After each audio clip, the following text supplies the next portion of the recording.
ኢየሱስ የተጠመቀው ለራሱ ነው ብለዋል። ምን ሊያገኝ ለራሱ? አጭር መልስ ምን ሊያገኝ? ኢየሱስ የተጠመቀው ለራሱ ነው ብለዋል እኮ። ለራሱ ሲጠመቅ ምን ሊያገኝ? ለንስሐ የተጠመቀው ንስሐ ሊገባ ሲጀመር ለኃጢአት ስርየትም አይደለም።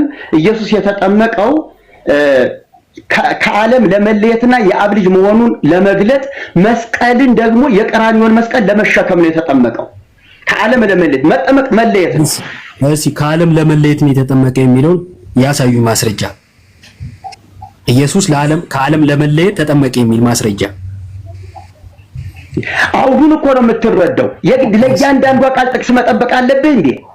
ኢየሱስ ከዓለም ለመለየት ተጠመቀ የሚል ጥቅስ አታገኝም። እሺ ወደ ቀጣይ ጥያቄ ልሂድ። እሺ ጥምቀት ምስክርነት ነው ብለው ነበር። ማስረጃ የቱ ጋር ነው ምስክርነት የተባለው? ጥምቀት ምስክርነት ነው የተባለው የቱ ጋር ነው? ቅድም ምስክርነት ነው ብለው ነበር።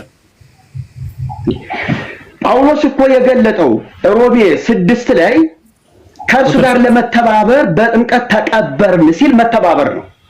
መተባበርማ ትክክል እስማማለሁ። እኔ ምስክርነት ነው የሚለውን ነበር የጠየቅኩት። የለም እሺ የተሐድሶ አንድ ሰነድ እንዲያሳዩ ይፈልጋሉ። ጥምቀት ለኃጢአት ስርየት ነው የሚል የተሐድሶ የእምነት መግለጫ አለ? የለም። እሺ እርሶ ጥምቀት ለኃጢአት ስርየት ነው ብለው ያምናሉ? ለኃጢአት ስርየት ይሆናል፣ ቤዛነት ግን አያሰጥም። ስለ ቤዛነት አልጠየቅኩም። ለኃጢአት ስርየት ነው ብለው ያምናሉ እርሶ? አያሰጥም። የኃጢአት ስርየት አያሰጥም? ይኸውልህ ለኃጢአት ስርየት ያሰጣል፣ ይቅርታ፣ ቤዛነት አያሰጥም። ለኃጢአት ስርየት ግን ይሆናል ነው ያልኩኝ። እሺ የአባቶችን ትምህርት ይቀበላሉ? የምቀበለውም አልቀበለውም አለ። የሚያስገድደኝ ይሄ መብቴ ነው። ንጹሑን መርጬ እንደ እግዚአብሔር ቃል እቀበለዋለሁ። ለምሳሌ ቅዱስ ጎርጎርዮስ ዘኑሲስ በእንተ ጥምቀት ስለ ጥምቀት ባስተማረበት ትምህርቱ ላይ ጥምቀት ከኃጢአት የሚያነጻ ነው ይላል። ይቀበሉታል? አልቀበለውም። ቅዱስ ቄርሎስ ቆይ የኔ ሰዓት ነው። ቅዱስ ቄርሎስ ዘኢየሩሳሌም እርሱም በእንተ ጥምቀት ስለ ጥምቀት ባስተማረበት ላይ 3ኛው ምዕራፍ ቁጥር 10 ላይ ማንም ሰው ካልተጠመቀ በቀር መዳንን አያገኝም ይላል። ይቀበሉታል? አልቀበለውም። አይቀበሉም። እሺ ወደ ቀጣይ ጥያቄ ልምጣ። ጴጥሮስ በአንደኛ ጴጥሮስ ምዕራፍ 3 ቁጥር 21 ላይ ይህም ውሃ ማለት ጥምቀት ፖዞናል። እሺ ይህም ውሃ ማለት ጥምቀት ምሳሌ ሆኖ አሁን ያድነናል ይላል። ያድነናል ያለው ምንን ያድነናል ያለው? እሱን ነው አንተን የምጠይቅህ። አንተ የጠቀስከው ጥቅስ ስለሆነ እዚህ ላይ አንተ እንድታብራራልኝ እጠይቅሃለሁ። እሺ አብራራለሁ። ለኔ ግን ይመልሱልኝ። ያድነናል የተባለው ምንድነው? የእርሶን ውሃው ነው። ውሃው ያድነናል ብለው ያምናሉ እርሶ? ይኸውልህ አንተ ቃል በቃል እያዳንዱ ስትሄድ ያድነናል አያድነንም ከምን እንደሚያድን ይኸውልህ ብለው ያምናሉ እርሶ? ከምን ላይ እንመጣለን? ይቅርታ የኔ ተራ አይደለ? አንዴ የኔ ተራ ስለሆነ ከምን ያድናል የሚለው ጋር እንመጣለን። ችግር የለውም። እርሶ ግን ልክ እንደ ጴጥሮስ ያድነናል ብለው ያምናሉ? ጥምቀትን ያድናል። እሺ ከምንድን ነው የሚያድነው? ከጊዜያዊ ኃጢአት ማስረጃ ከጊዜያዊ አይደለም። ይኸውልህ ያድናል ስል አንዴ ከጊዜያዊ ኃጢአት የሚለው ማስረጃ ይስጡኝ። ማስተካከያ ልስጥህ። ከኃጢአት ስርየት ያድናል፣ ጥምቀት ያድናል ስል ቤዛነት ጋር እንዳታያይዘው ነው። አላያይዘው። አሁን ደግሞ የኃጢአት ስርየት ያስገኛል አሉ። እሺ ከምን ያድናል የሚለውን ከጊዜያዊ ኃጢአት ብለዋል። እስኪ ማስረጃ ይስጡኝ። ከጊዜያዊ ኃጢአት የሚለው ቤዛ ስለማይሆን ጊዜያዊ ያልኩት ቤዛ ስለማይችል ከጊዜያዊ ኃጢአት የሚል ማስረጃ ነው። ጥምቀት ቤዛ ይሆናል የሚል ክርክር አልተከራከርኩም። እርስዎ ነው ከቅድም ጀምሮ እሱ የሚያወሩት ማስረጃ የለውም። እሺ ቆይ ችግር የለም። ወደ ቀጣይ ልሂድ። ዮሐንስ ወንጌል ምዕራፍ 3 ላይ ሰው ዳግመኛ ከውሃና ከመንፈስ ካልተወለደ በቀር ወደ እግዚአብሔር መንግስት ሊገባ አይችልም ይላል። ስለዚህ ወደ እግዚአብሔር መንግስት ለመግባት ከውሃና ከመንፈስ መወለድ ያስፈልጋል ብለው ያምናሉ?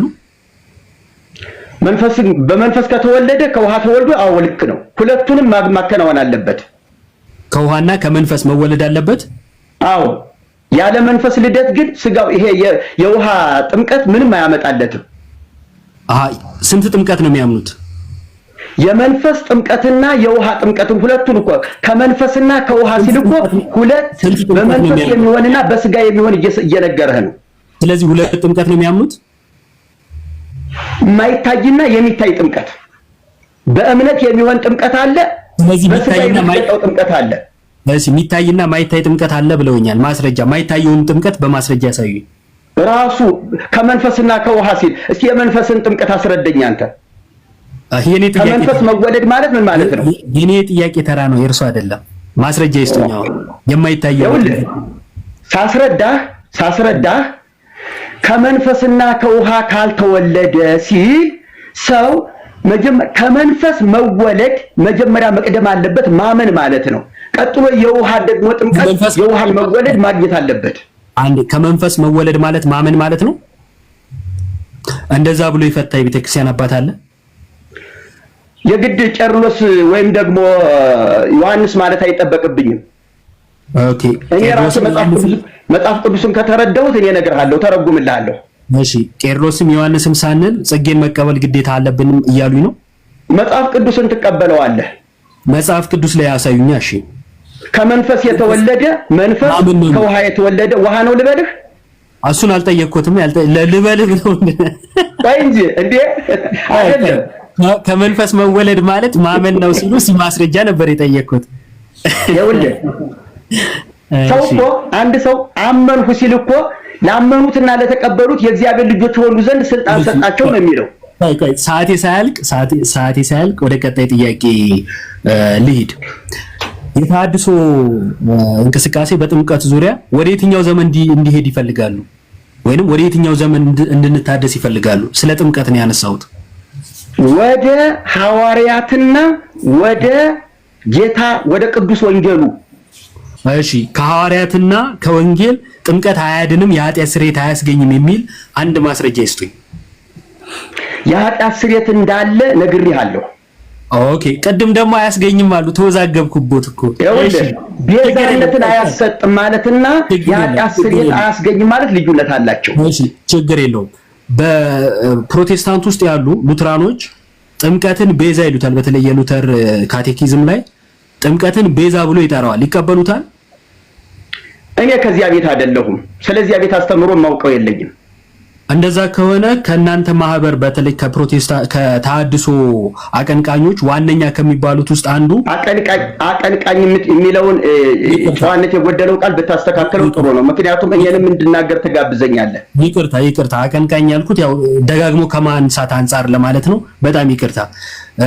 የእርሶ ወዳጅ ይመስሉኛል አቶ ጌታቸው በመካነ ኢየሱስ ቸርች ተገኝተው ሲያስተምሩ ተመልክቻለሁና ከጠየቁኝ ማስረጃ አሳዩታለሁ። ባለፈው ማሳይችሁት ነበረ ቴዲ ቤት። ካልተቀበሉት ለምንድን ነው የእናንተ አባል እዛ ተገኝተው ማስተማር ያስፈልጋቸው? የመካነ ኢየሱስን ትምህርት ካልተቀበላችሁ?